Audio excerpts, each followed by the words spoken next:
porque não dá também para a gente colocar coisas para o executivo e aqui no legislativo a gente não fazer, né? Então, a emenda é praticamente igual, só que nessa vez autoriza a Câmara Municipal a contratar jovens aprendizes no âmbito da sua estrutura administrativa, com base no mesmo Decreto Federal 9579, de 22 de novembro de 2018. Então, é uma analogia, né, que nós tenhamos esse programa, também autoriza, né?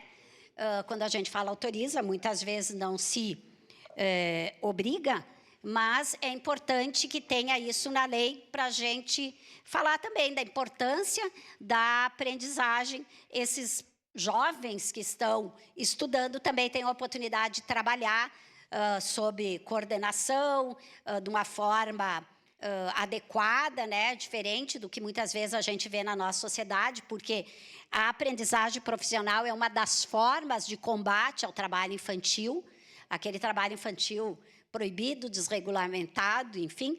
Então, é uma forma da Câmara também contribuir com a sociedade.